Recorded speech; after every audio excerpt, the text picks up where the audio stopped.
acima do nível do mar, está ali seus 10, 15 metros acima do nível do mar, mas a cidade A, apesar de estar para o interior do continente, também tem a mesma altitude da cidade B.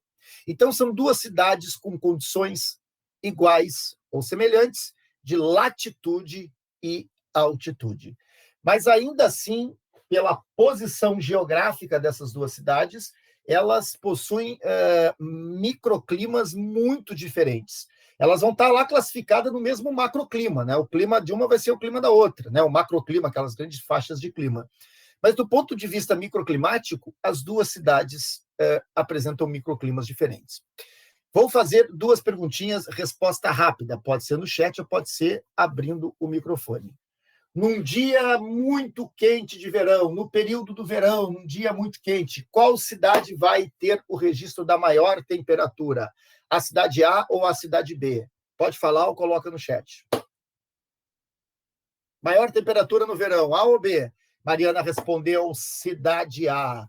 Gabriela concorda com ela e já formamos o A, e cidade A, Oliden, Marina, isso, todo mundo aí, beleza, né? Mas agora vem outra pergunta, nem disse se vocês acertaram, pode ser que todo mundo tenha errado,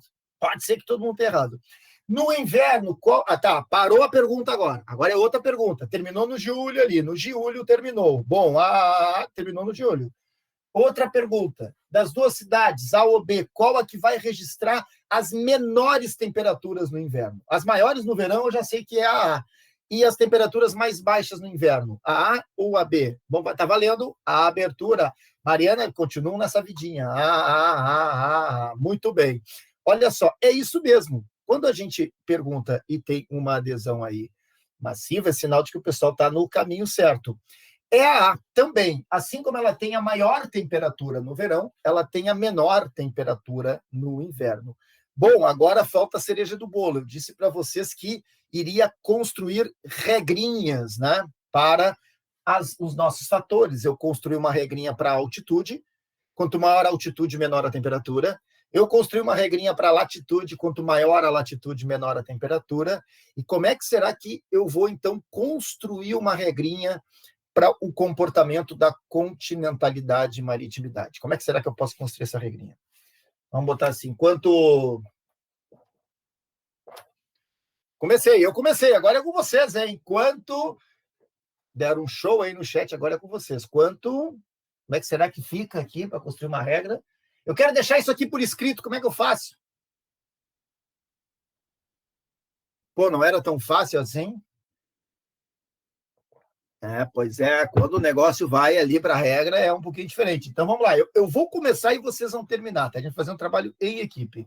Eu vou começar. Quanto maior a distância, né, do oceano, vírgula, alguém pode completar a frase no chat aí, se quiser. Quanto maior a distância do oceano, vírgula...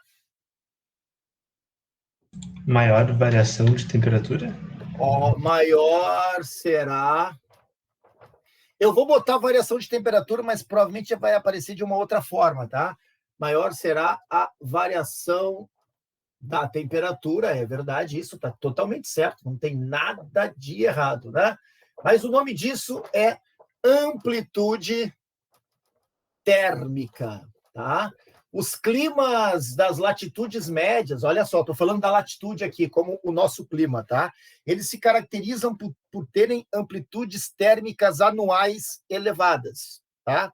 Enquanto que os climas, por exemplo, da região equatorial, já estou adiantando algumas questões, por exemplo, o clima amazônico, né? O clima da região da floresta equatorial tem uma amplitude térmica diária, aliás, anual baixa e diária também, né? E diária também. Nós nos caracterizamos aqui por ter uma amplitude térmica anual elevada e muitas vezes também, no mesmo dia, né, acontece de termos amplitudes térmicas elevadas também, não só anual, mas também diárias.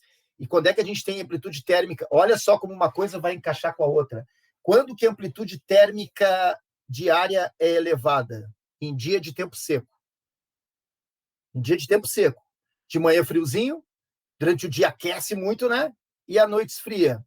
Quando que a gente tem baixa amplitude diária? Em dia úmido, como hoje.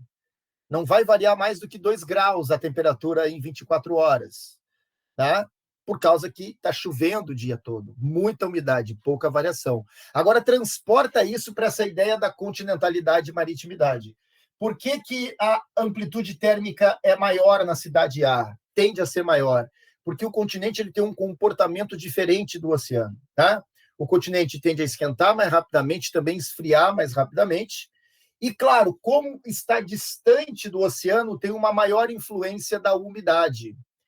Lugares mais úmidos, menor variação. Lugares menos úmidos, maior variação. Então, aqui é uma combinação da característica do continente e, claro, combinado à distância do oceano. O que acontece na cidade B? A cidade B ela tem menor variação de temperatura.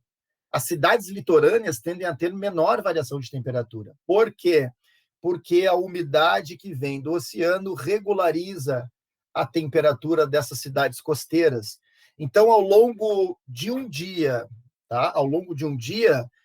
é muito mais provável que você tenha uma variação de temperatura maior em Uruguaiana do que na cidade de Torres, que está na costa do litoral. E aí vamos pensar nos casos extremos também. O que acontece num deserto tropical? Num deserto tropical, você tem mínimas à noite que podem chegar a 0 graus ou até temperaturas negativas. E durante o dia as temperaturas chegam a agradáveis 50 graus, 40 e tantos graus, 40 e vários graus. Imagina uma amplitude diária de mais de 40 graus. Por que acontece nisso? Porque é deserto, né? Durante o dia não tem nada que atenue esse aquecimento. Vamos pensar o que atenua o aquecimento? Água e vegetação. Não tem água em larga escala, não tem vegetação, né? E sem água e sem vegetação não tem umidade. O ar é seco. Então não tem nada que atenue o aquecimento durante o dia, né? Em compensação, durante a noite, não tem nada que retenha o aquecimento durante o dia. Por isso, baixa o sol à noite, no deserto a temperatura cai abruptamente, né? Porque nada retém. O que retém? A umidade, né? Nebulosidade, nuvens podem reter, mas não tem nuvens no deserto, né? Por quê? Porque para ter nuvem tem que ter umidade. Então, não tem nada que contenha esse aquecimento e a temperatura baixa rapidamente. Vejam só que as coisas se encaixam, né? Quando a gente explica o comportamento diário da umidade, o tempo seco, no continente, né, ou próximo do oceano, e também no exemplo do deserto. Pensa o exemplo contrário agora, no lugar de muita umidade, a floresta amazônica. Ela tem o quê? Ela é quente porque está na região equatorial e é quente o ano todo. Aliás, é o clima de menor amplitude térmica, tanto diária quanto anual, né? É calor o ano inteiro, umidade o ano inteiro.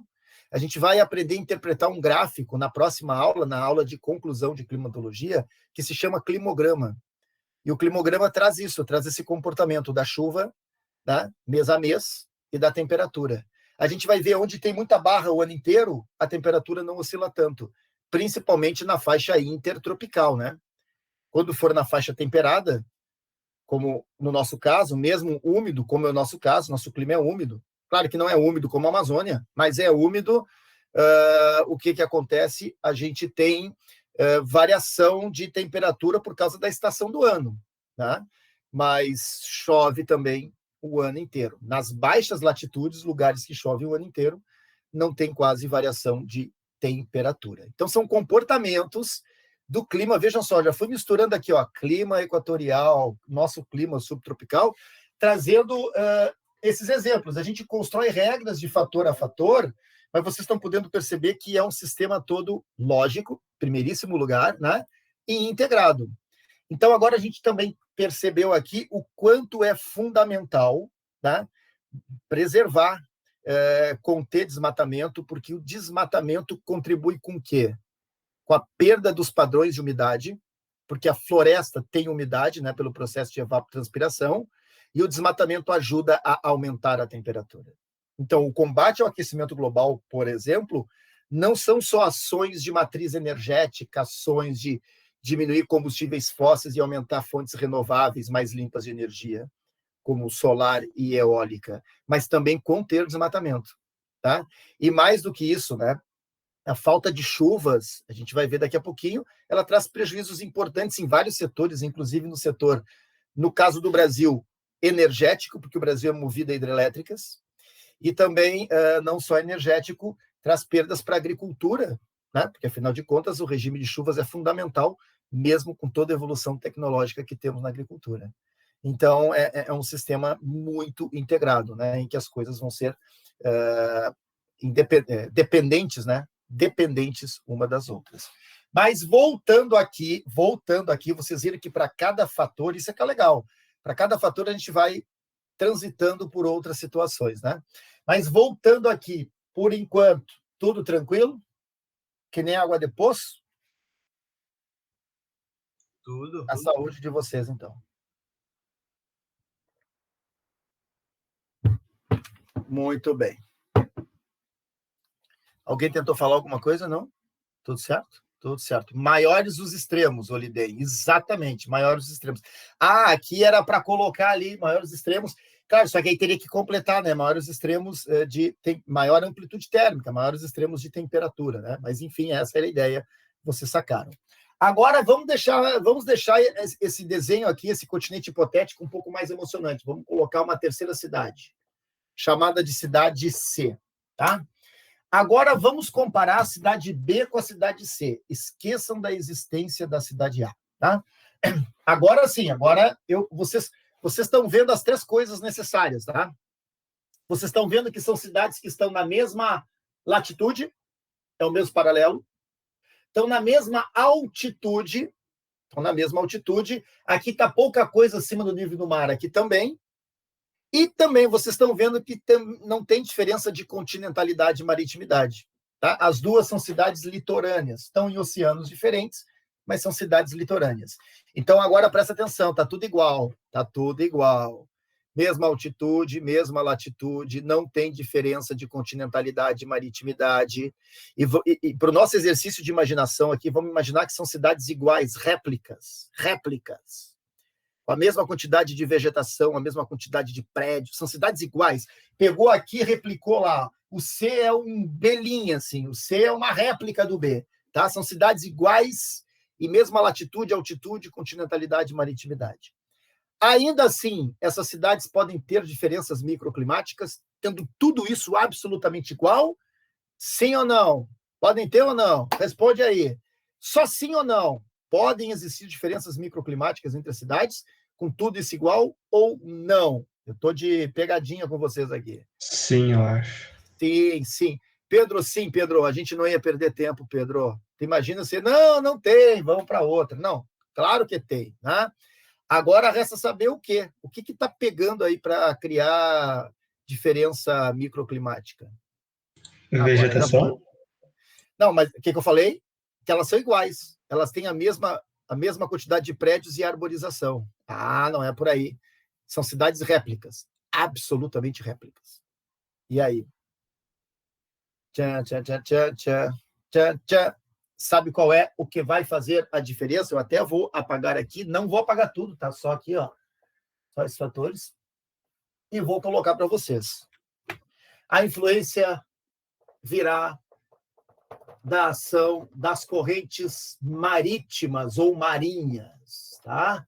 Das correntes marítimas. Vamos supor, no nosso exercício de imaginação aqui, nesta costa aqui, tá? Nesta costa leste, tá? Vamos botar uma Rosa dos Ventos aqui para dar uma melhorada aqui, ó. Rosa dos Ventos, a direção norte, né? Então, eu estou na costa leste aqui, tá? Aqui, norte e sul, então eu estou na costa leste, aqui a costa oeste. Na costa leste, eu tenho a influência de uma corrente quente.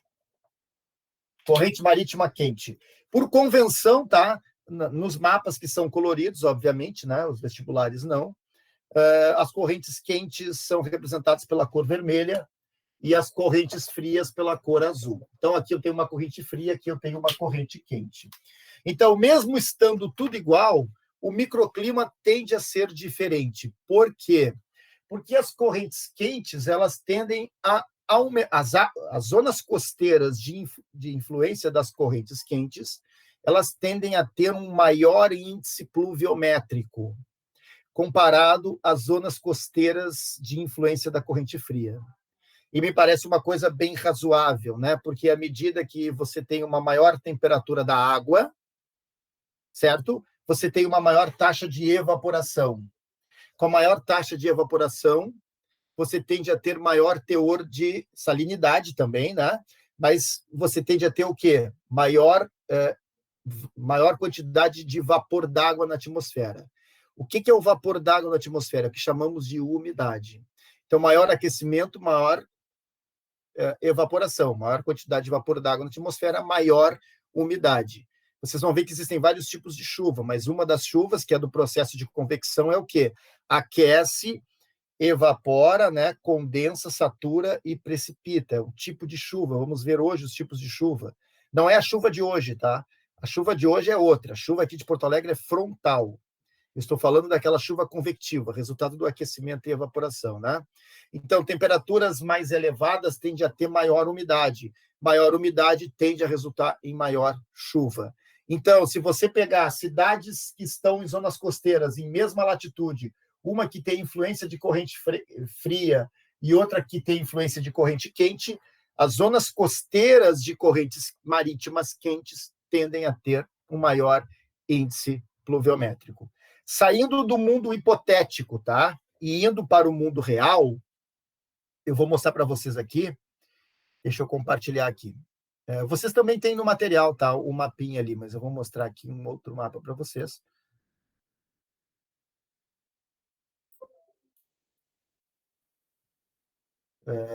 Já vou mostrar aqui.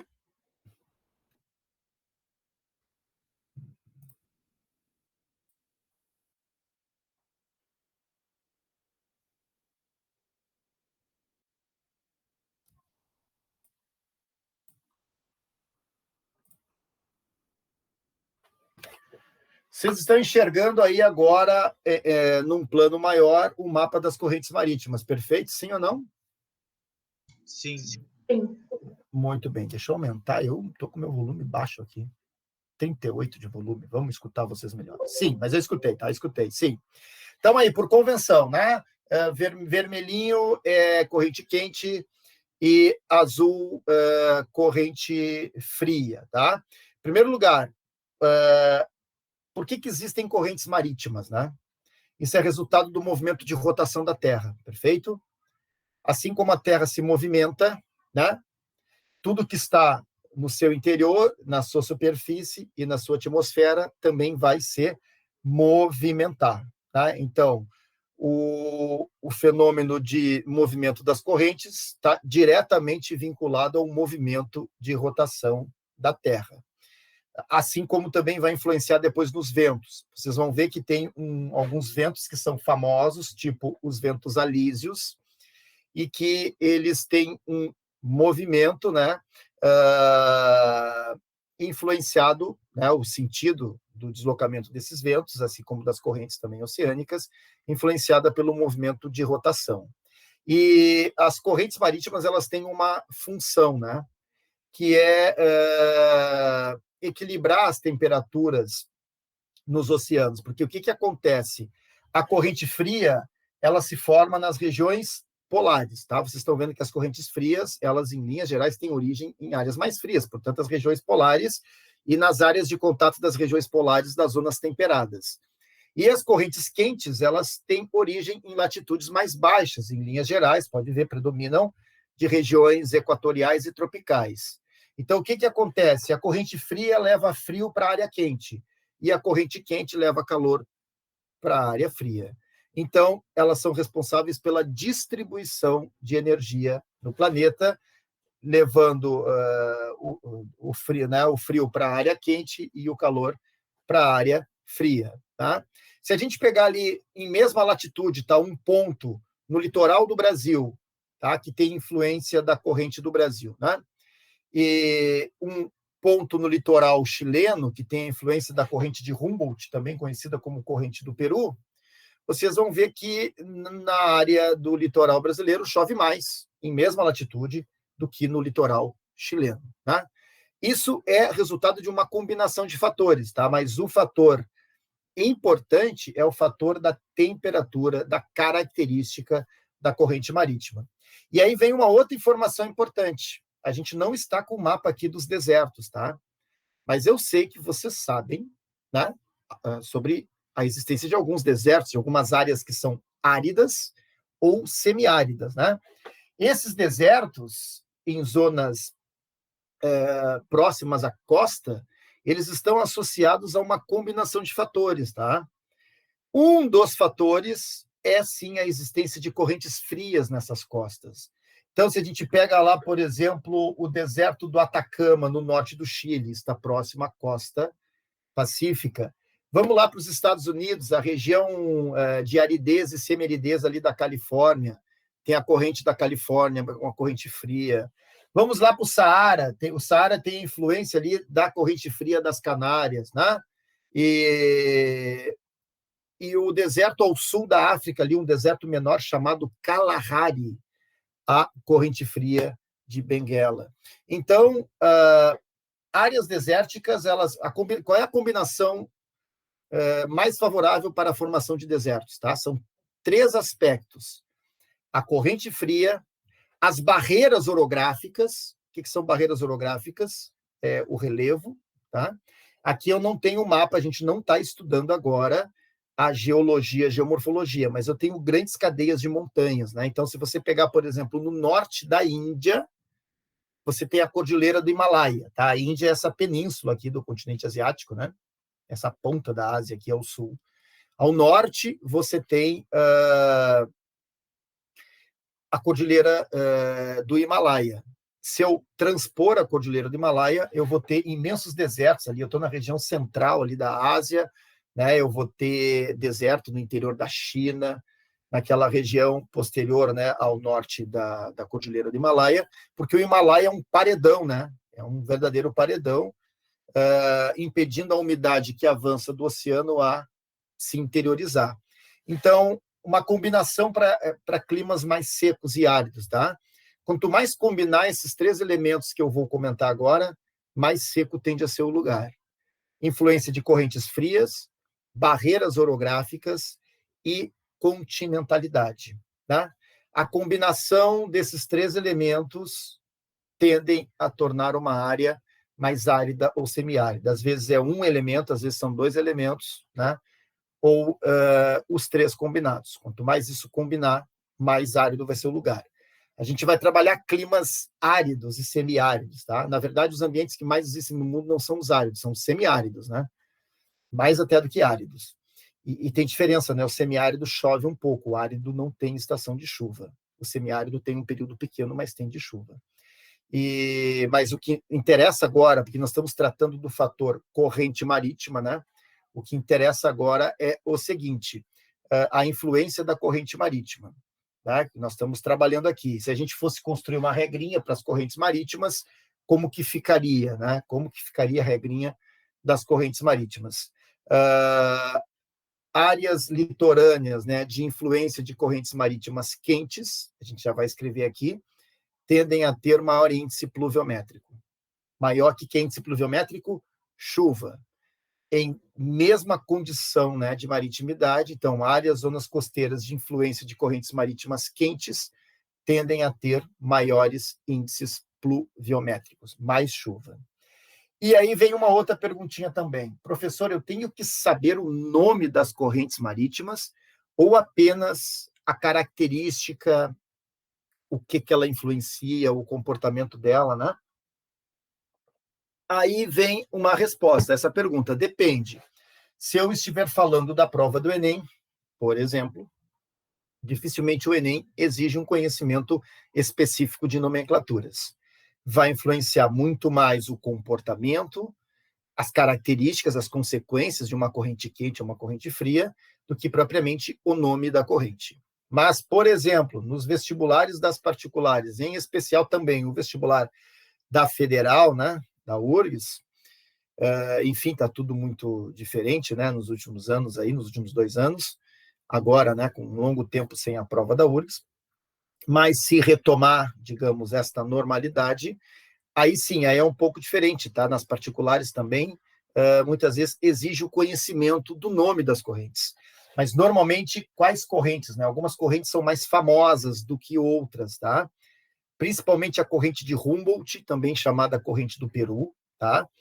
Essa, sem dúvida nenhuma, é a corrente mais importante, é a mais falada, porque depois, quando a gente trabalhar problemas ambientais, eu vou trabalhar em problemas ambientais, tá? Tem alguns autores, alguns livros que trabalham o El Niño e o Laninha em climatologia. Eu trabalho na temática ambiental, mas precisa entender de clima para poder entender de El Niño e Laninha, né? E aí sim vocês vão ver que é importante saber a corrente de Humboldt, porque tem um fenômeno ali que ocorre, ali é uma região pesqueira, né? Um fenômeno da ressurgência, que essa ressurgência, que são correntes,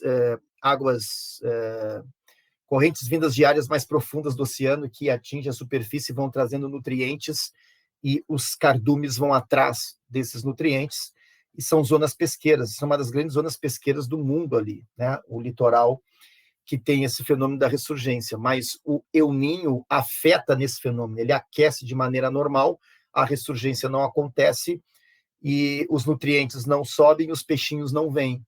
Tanto que o El Niño, ele foi identificado pela primeira vez por pescadores peruanos, não foi pela comunidade científica, né? Foram os pescadores que perceberam a baixa bruta dos peixes, aí, claro, os cientistas foram investigar. E aí, para entender o El Niño, tem que entender de corrente combinado aos ventos, né? Nós vamos ver depois, né? Os ventos alísios, que é um comportamento anormal dos ventos alísios. Então, uma combinação de uma anomalia dos ventos com a corrente, tá? Que gera o El Niño, e o seu oposto, Laninha. Então, a gente precisa entender bem isso, porque depois nós vamos estudar no capítulo, na aula Problemas Ambientais, eu vou incluir, então, El Niño e Laninha, tá? Mas só para dizer, então, essa é uma corrente meio que campeã, assim, de aparecer nas questões, a de Humboldt. E depois, as outras correntes que têm uma boa presença na prova são as correntes do Atlântico, tá?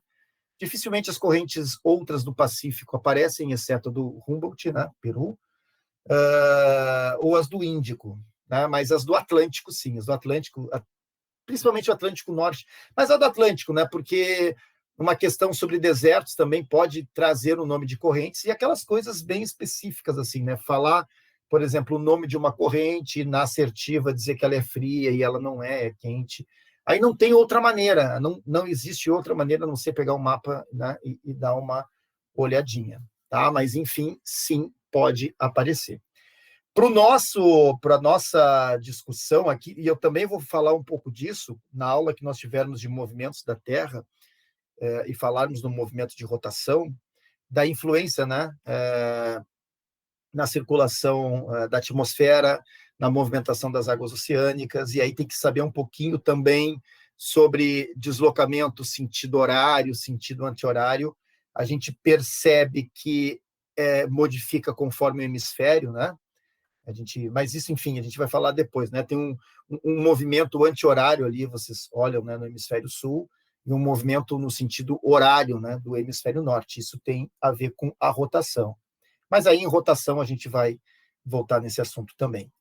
Para nós, então, aqui, interessa o quê? A influência no microclima, né? Então, a influência aqui está muito bem registrada, né? Vamos colocar aqui uma regrinha para isso, né? As áreas de influência, as áreas de influência das correntes marítimas ou marinhas, tá?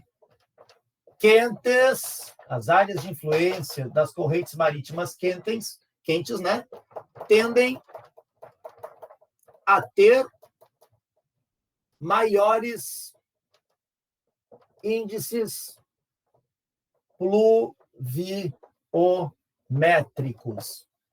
Tende a ter mais chuva, né? Justamente pela temperatura resultar em maiores taxas de evaporação. Então, vejam só que a gente está buscando aqui algo muito importante, né? Que é a lógica dos fenômenos, perfeito? Quando a gente depois for estudar os climas, isso tudo encaixa.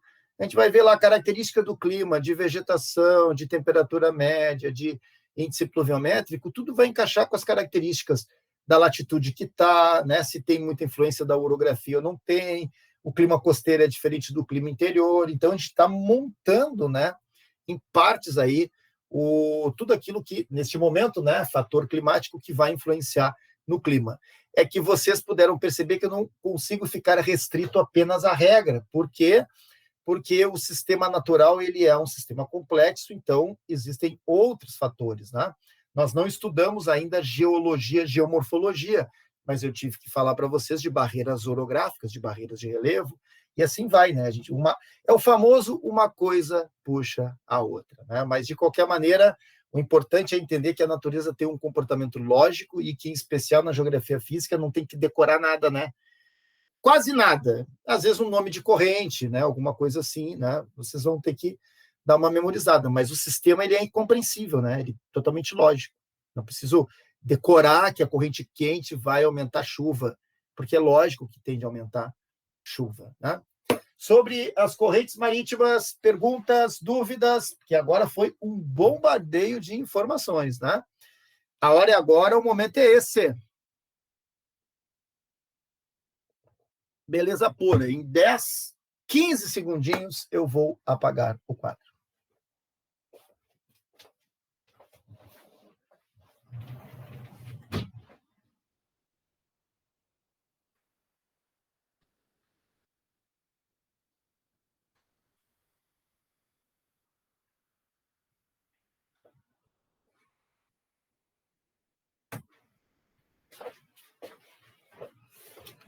Ó, a temperatura já diminuiu, hein, desde o início da nossa aula. Vamos ver aí. Eu comecei a ter... Qual é a temperatura que eu falei para vocês que estava no início da aula? 17, prof. 17, eu consultei. Atenção, agora. Atenção. Agora está 16. Durante a nossa aula, a temperatura caiu 1 grau. Tá? A umidade. Claro que agora tem uma questão. Tem dois fatores importantes, né? A noite vem chegando, a frente vai se dissipando, o ar polar vai avançando. Então, a tendência é, sim, de queda das temperaturas, pelo menos, hoje é quarta, nos próximos 2 dias é uma tendência, né? E quando passar a umidade, vai cair mais. Será que tem alguma chance de neve no Rio Grande do Sul? Vocês ouviram falar de alguma coisa relacionada à neve? Não, né? Não tem. Para nevar tinha que ser agora. Tinha que estar nevando agora no interior, lá nos lugares mais altos. Porque neve só tem quando tem umidade. Né? Depois não tem neve, mas tem outra coisa que vocês devem ter escutado para quem escutou a previsão do tempo. A possibilidade de formação de geada. E isso sim, né? Porque a geada não é uma precipitação. Ela é uma formação, ela é o congelamento junto à superfície, e isso pode acontecer, né, com temperaturas muito baixas, como vai acontecer nos campos aí do interior do Rio Grande do Sul, tá? Mas, claro, daí vão ser em dias de tempo seco. E esse branquinho da geada vai ficar até o sol aparecer, depois o sol, né, vai aquecer a superfície e a geada vai derreter. Tá? Mas neve não vai ter, neve quase nunca tem, tá? Vamos combinar, sempre são alarmes para movimentar a rede hoteleira da região de Caxias, ali, Gramado, Canela, né? Mas a geada é uma coisa muito comum, né? Pelas temperaturas muito baixas. Buenas, vamos adiante. Bom, nos fatores climáticos ainda tem um outro fator importante, que é o fator vegetação / urbanização. Tá? Então, o que acontece? 2 coisas importantes, tá? Isso, basicamente, eu só vou construir a regrinha com vocês aqui, mas, basicamente, na aula de apresentação, eu toquei nesse assunto. Quando apresentei vegetação e urbanização, eu basicamente comentei, né, isso com vocês.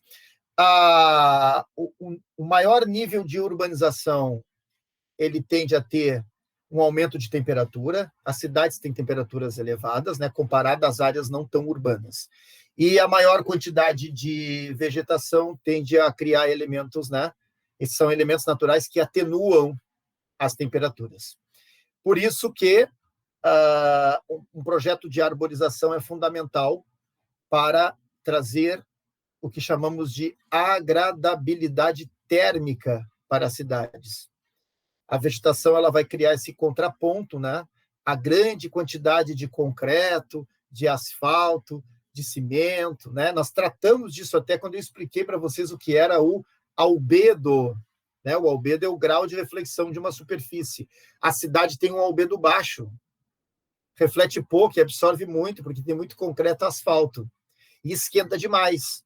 Portanto, a vegetação, ela contrapõe a isso. Então, ela equilibra a temperatura, ela atenua os aquecimentos, e também uma outra coisa importante, ela contribui a área verde, né, de vegetação, para a permeabilidade do solo urbano. Porque o solo urbano é impermeável por natureza, certo? Asfalto, cimento, concreto, né? Edificações são solos impermeáveis. Por isso a importância dos esgotos pluviais na cidade, né, para poder escoar ali a água da chuva. E então uma cidade com muita vegetação também, ela tende a ter maior permeabilidade e ela está menos sujeita a inundações. Quanto mais verde tiver, mais a água infiltra e menos escoa. Né? A água, quanto escoa mais, é que tende a ter alagamentos, né? Quando infiltra, contribui. Vocês vão ver que lá em urbanização, quando a gente revisar urbanização, que foi um tema que vocês estudaram no segundo ano, até as próprias novas construções têm o conjunto de regras da cidade, né, de leis de construção e de uso do espaço urbano, nós chamamos de plano diretor. O plano diretor é uma lei municipal, determina todas as regras da cidade, tá? De construções, de tudo que for, de uso dos espaços, o que pode, o que não pode, altura de prédios, tudo está lá no plano diretor. E esse plano diretor determina um percentual de área permeável em condomínios. Novos condomínios que são construídos, eles não podem ser 100% concreto, 100%, por isso que eles têm jardim, tem uma área verde, né? Porque tem um percentual estabelecido por lei de área permeável, que tem uma dupla função, atenuar as chamadas ilhas de calor e criar também trechos permeáveis para a água infiltrar e diminuir a influência das enchentes, das chuvas, que são muito grandes, né, das áreas urbanas. Por que as enchentes são muito intensas nas áreas urbanas? Porque tem muito concreto e porque tem muito lixo. Tá? E o lixo acaba bloqueando, né, as chamadas bocas de lobo, né, o acesso da água aos esgotos pluviais. E aí vamos combinar, né, se não infiltra porque é concreto e também não consegue escoar porque os esgotos pluviais são insuficientes ou estão bloqueados com lixo, o que acontece rapidamente numa cidade? Pode ver Porto Alegre, né? Vocês sabem até decora aí. Chove 20, 30 minutos intensamente, pancadão, né? O que acontece com a lâmina de água? Sobe rapidamente. E não é só de Porto Alegre, né? Porto Alegre, São Paulo, as cidades, né, tem essa característica, né, de muito concreto. Então, aqui na vegetação e na urbanização, a regra é a seguinte, né? As áreas mais centrais, vamos botar aqui, ó, centro da cidade, centro, tá? O centro representado por prédios, perfeito? Tá? Comparado à periferia, as áreas mais periféricas, as periferias, né, que elas tendem a ter menos prédios, casas. Olha a minha casa, essa minha casa é desde lá do primário, ela não evoluiu, tá? Vegetação, árvore, né, alguns prédios também, mas tem um maior nível de urbanização aqui, né? E menor nível de urbanização nas áreas periféricas. Então, as manchas centrais das cidades, elas tendem a ter maior temperatura, né? Aqui, maior temperatura. À medida que vamos para as periferias, você tem menor temperatura, porque você tem menos urbanização e mais vegetação. E, claro, conforme o perfil de cada região da cidade. Lembra que quando eu apresentei, eu comparei o comportamento do microclima da Zona Norte de Porto Alegre com a Zona Sul. A Zona Norte é muito mais urbanizada que a Zona Sul. A Zona Sul é muito mais arborizada que a Zona Norte. Então, em dias quentes e de temperaturas elevadas, é mais provável que você encontre uma temperatura maior ao longo do trajeto da Avenida Cis Brasil, comparando, por exemplo, com o bairro lá, Ipanema, Zona Sul, Belém Novo, né? Essas áreas mais ao extremo sul da cidade, que tem maior vegetação. E claro que tem outro elemento que vai contribuir também, né? As áreas mais próximas do Lago Guaíba tendem a ter temperaturas mais atenuadas daquelas que estão mais distantes também, porque a vegetação e a água são atenuantes da temperatura. Tá? O concreto, o asfalto e o cimento aumenta mais. Então, como é que eu posso construir uma regrinha para temperatura na cidade? Tá? Na cidade. como que fica a regrinha. Eu vou começar aqui. A temperatura diminui do centro em direção à periferia. Ela diminui do centro em direção à periferia. Mas eu posso construir também uma regra para o município, tá? O tema aqui não é urbanização, tá? Mas só quero dizer que município e cidade não são sinônimos, né? O município é a menor unidade política administrativa que tem no país, né? O município é composto de zona urbana e zona rural. Nas metrópoles, quase tudo é urbano, né? Pegar Porto Alegre tem 4, 5% de área rural, 90 e tantos por cento é área urbana. Então, a cidade também é um outro conceito também particular no Brasil, é a sede administrativa do município. São conceitos que nós vamos ver em urbanização, tá? Isso é um outro assunto. Mas, quando eu falo cidade e município, eu só quero deixar claro, não estou falando a mesma coisa. E por mais que a gente diga que o prefeito é da cidade, não é da cidade, né? O prefeito é do município. Prefeitura Municipal de Porto Alegre, né? Então, município é a unidade administrativa. A cidade é a sede administrativa do município. A menor unidade administrativa do país chama-se município. E o município é composto por área urbana e rural. A parte mais importante da área urbana de um município nós chamamos de cidade, onde tem a prefeitura, né, e toda a mancha urbana no entorno. Por que eu estou dizendo isso? Porque quando eu falo a regra da cidade, a temperatura diminui do centro urbano, do centro da cidade, em direção à periferia. E quando eu falo do município, a regra fica assim, ó. A temperatura diminui da zona urbana em direção à zona rural. Essas áreas de maior temperatura, tá? Numa cidade, essas áreas de maior temperatura numa cidade, elas têm um nome, tá? Elas são as famosas ilhas de calor, tá? As ilhas de calor são as áreas de maior temperatura na cidade. E essas ilhas, o que quebram as ilhas de calor numa cidade? O que pode quebrar? A arborização. Por isso é tão fundamental parques, né? Não só para criar aquela permeabilidade que falei para vocês, mas para quebrar ilhas de calor. Então, se eu pegar o Parque da Redenção, o Parque Marinha do Brasil, né? Que são parques grandes, assim, e que tem área verde, eles são importantes para quebrar as ilhas de calor, para atenuar essas maiores temperaturas. E, aliás, eles são muito importantes, tá? Porque esses parques que eu citei como exemplo para vocês, o Marinha do Brasil, né? O Parque da Redenção, são parques colados à mancha central da cidade, né? Então, sim, em área muito urbana, né? E aí, então, eles trazem essa diminuição da temperatura, né? Então, eles são importantes reguladores da temperatura. Buenas, a influência da vegetação e da urbanização na temperatura. Alguma dúvida, alguma pergunta? A hora é agora, o momento é esse. Tudo certo? Então, para quem não viu bem aí, a temperatura diminui do centro em direção à periferia. No centro é maior, periferia é menor.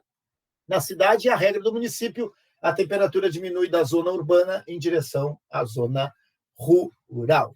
Tá? 10 segundinhos, estou apagando o quadro.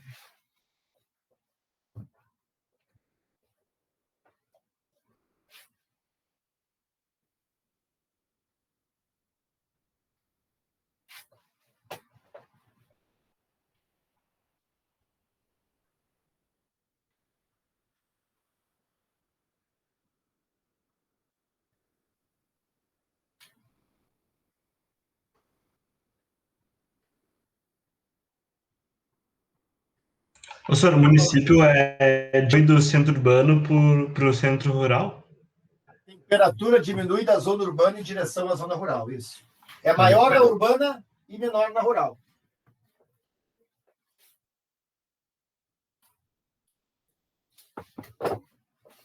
Exatamente. Muito bem.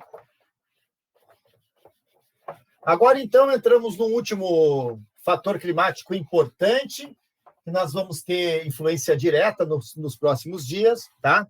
Esse é um fator, junto com a latitude, se a gente pegar assim, todos os fatores que nós estamos trabalhando aqui são fatores importantes, tá? Mas na definição dos chamados macroclimas, dos climas classificados para grandes áreas, 2 fatores se sobrepõem. Um deles é a latitude.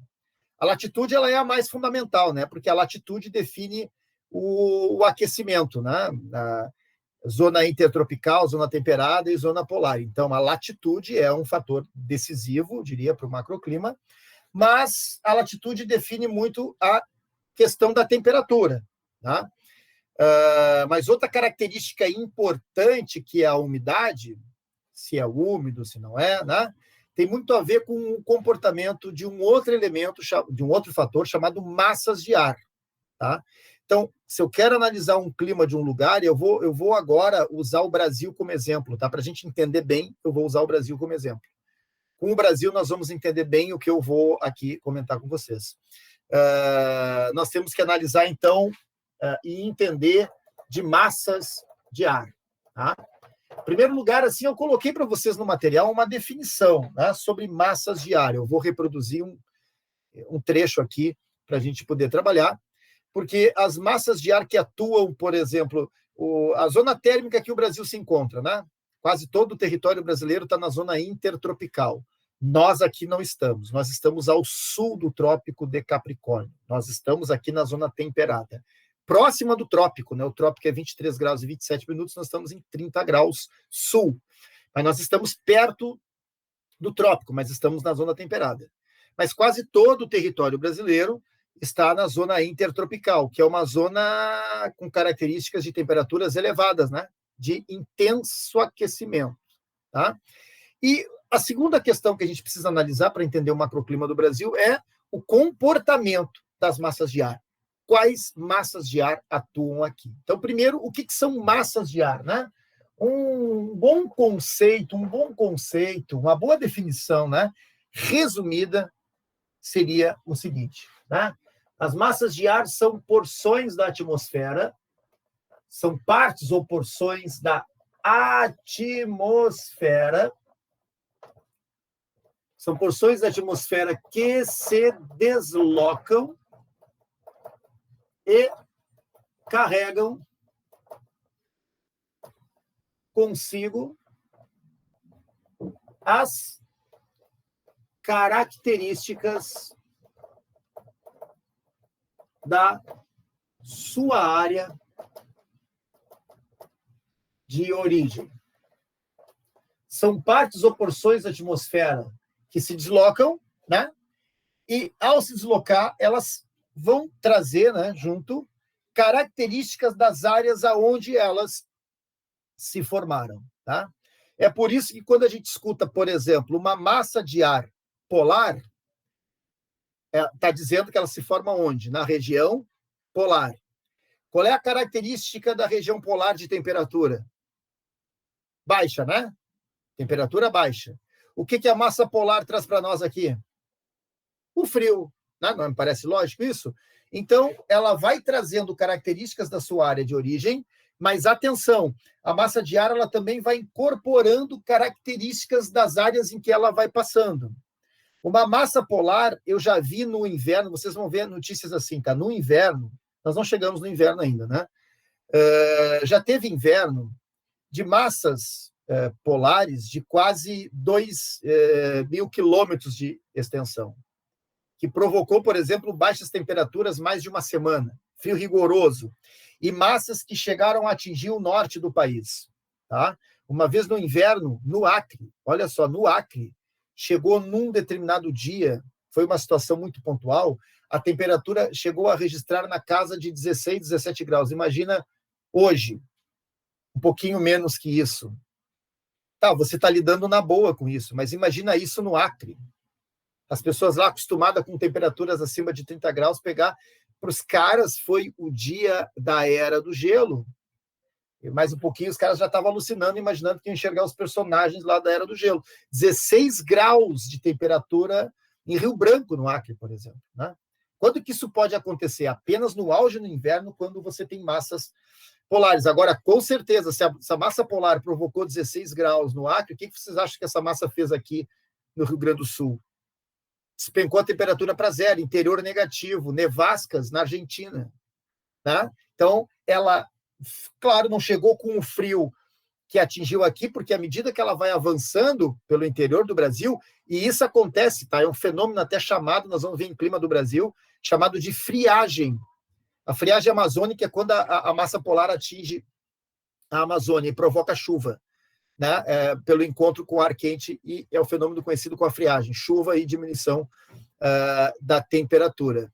E claro, como lá a latitude é menor, então ela não provocou o frio que provocou aqui, né? Porque ela traz a característica da área de origem e vai incorporando características das áreas em que ela vai passando. Então, quais são as características? Como que nós classificamos as massas de ar, tá? As massas de ar, elas podem ser classificadas de acordo com a temperatura e também de acordo com a umidade. Temperatura e umidade. A combinação desses fatores aí, dessas duas características vão compor uma massa de ar. Quanto à temperatura, a massa de ar ela pode ser quente ou então fria. Quando que a massa de ar vai ser quente? Tá? Quando ela se formar na região tropical ou na região equatorial. Ela é quente. Quando ela é fria, quando ela for uma massa polar. Tá? Aí ela é fria. A umidade. A massa ela pode ser úmida ou seca. Presta bem atenção. Quando que ela é úmida, por padrão, né? Quando ela for oceânica, tá? Quando que a massa de ar é seca? Quando ela for continental. Porque vocês já aprenderam aqui, né, com o tal de Jefferson, que o oceano é uma área de umidade e o continente é uma área mais seca. Então, olha só, toda massa de ar seca é continental, tá? Não tem massa de ar seca que se formou no oceano, porque o oceano é um lugar por umidade, tá? Ela pode ser mais úmida ou menos úmida, mas ela é úmida. Massas oceânicas são úmidas, tá? E massas secas são continentais. Toda massa seca é continental. Mas atenção, nem toda continental é seca. Vou repetir, toda massa seca é continental. Não tem massa seca originária do oceano. Mas nem toda continental é seca. E sabe por que eu estou dizendo que nem toda continental é seca? Por causa de uma única massa, que é uma exceção que quebra a regra, tá? Então, eu vou colocar aqui, ó, a massa úmida, ela é oceânica, ela é dominantemente oceânica, mas tem também uma massa continental, tá? Vou botar aqui, ó, um asterisco. Porque tem um exemplo de uma massa que é continental, mas a região que ela se forma no continente tem tanta umidade, que mesmo sendo continental, ela é úmida. Todas as demais massas continentais no mundo são secas. Essa é a massa continental úmida. Só que essa exceção, a regra do comportamento das massas no mundo é brasileira, está na Amazônia, na porção da Amazônia Ocidental, no interior, digamos, ali da floresta, tá? E aí eu botei o asterisco. Quando a gente coloca o asterisco, né, a gente explica o que é o asterisco. É essa massa aqui, ó, a MEC. Presta atenção, botei o asterisco aqui, porque esta é uma massa continental que é úmida. Esta é a exceção que quebra a regra. Massa se escreve dessa forma, tá? A convenção de representação é assim.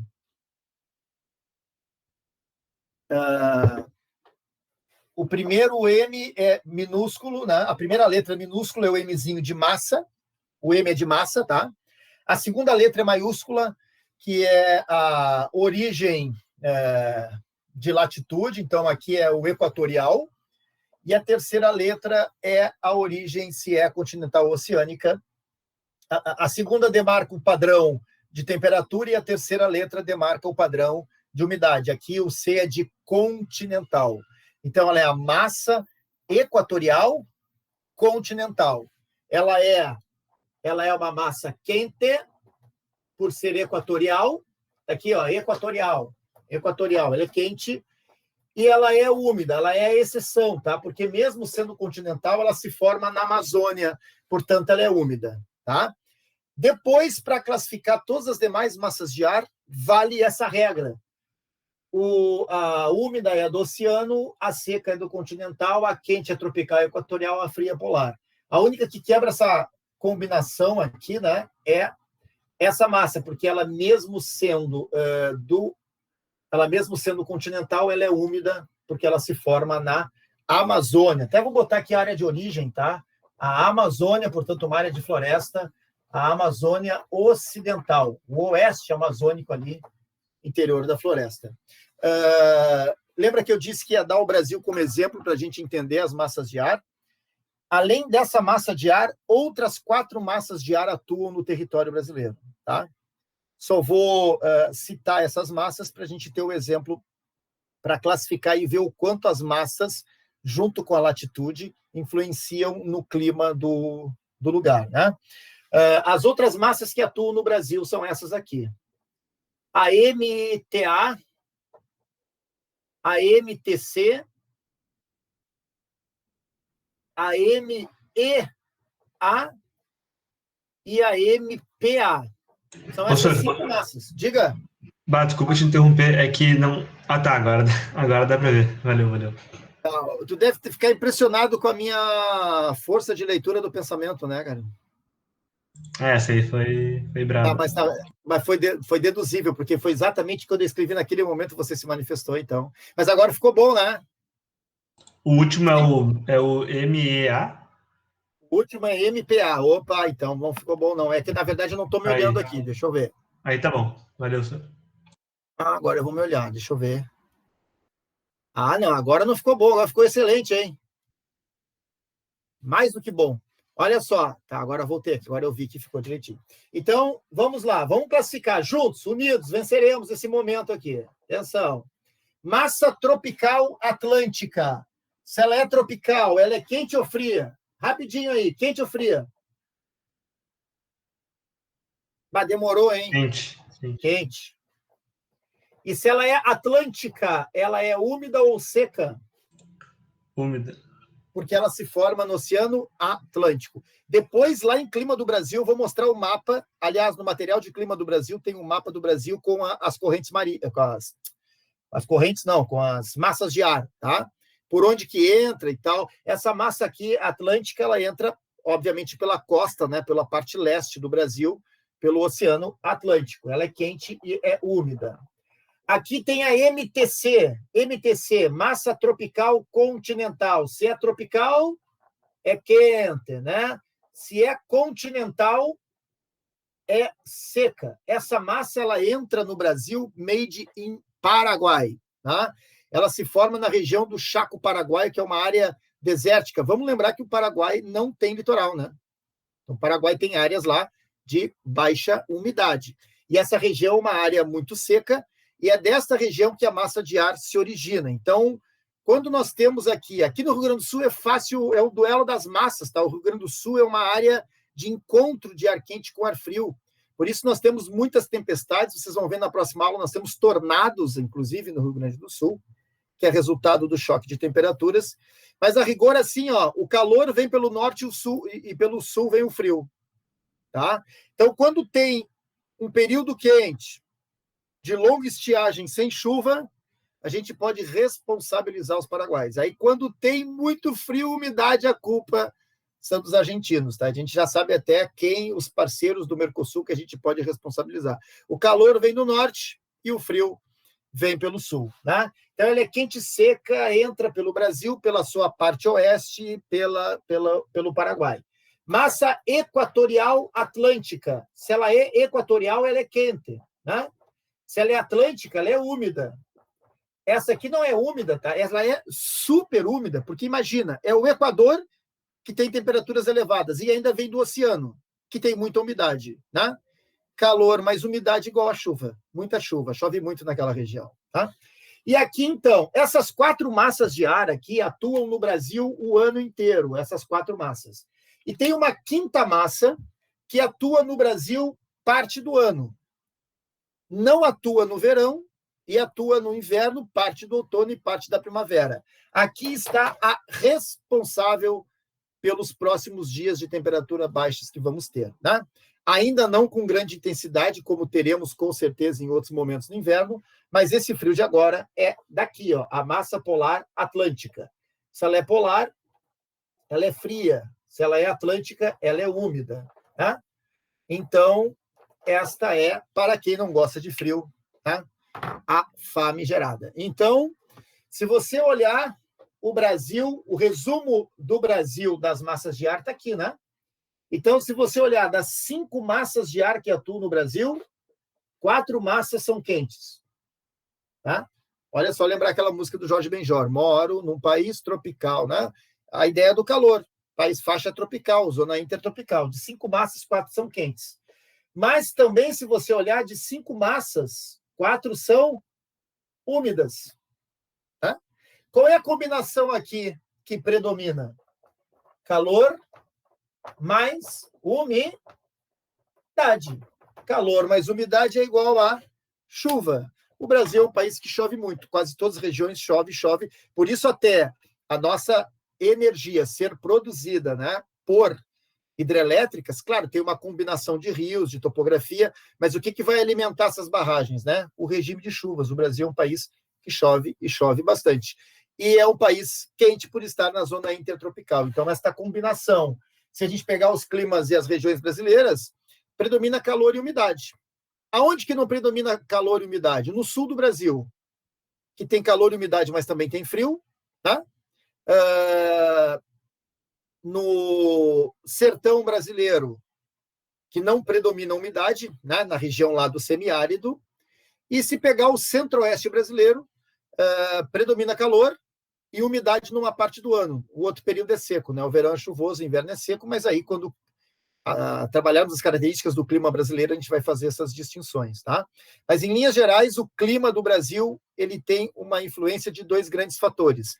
A latitude, que nos coloca numa faixa de intenso aquecimento, e as massas de ar que atuam aqui, que são predominantemente quentes, por estarmos na faixa de latitude intertropical, e também são úmidas, e aí, claro, a umidade é pela origem dessas massas de ar, né? Onde que elas se formam, então vão ser responsáveis por grande quantidade de chuvas. Resumidamente, o Brasil é isso, né? Calor e umidade em decorrência das massas de ar. Trouxe as massas do Brasil só para dar um exemplo da influência das próprias massas. Perfeito?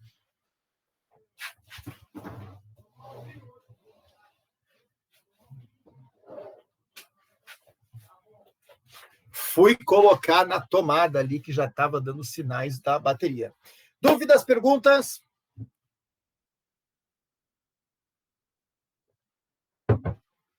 Dez segundinhos, estou apagando o quadro.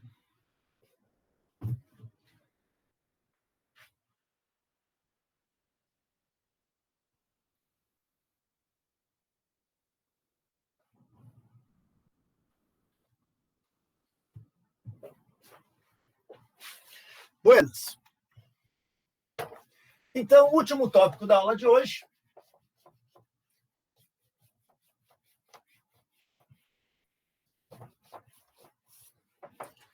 Deixa eu dar uma olhadinha aqui.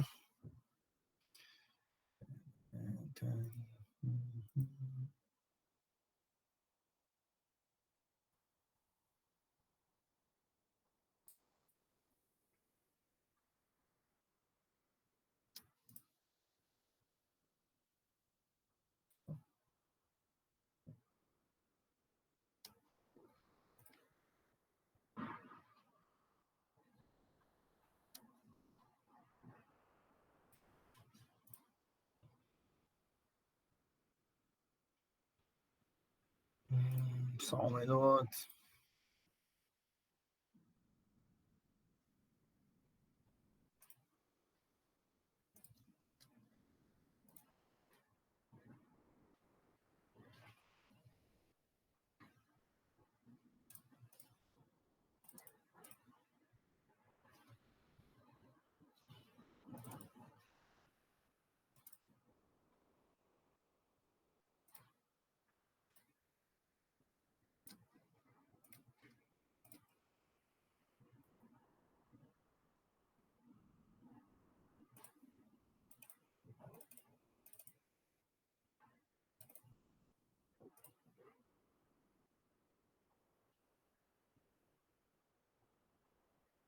Bom, vocês têm o material junto aí, né? Eu ia espelhar o material aqui, neste momento aqui não aconteceu.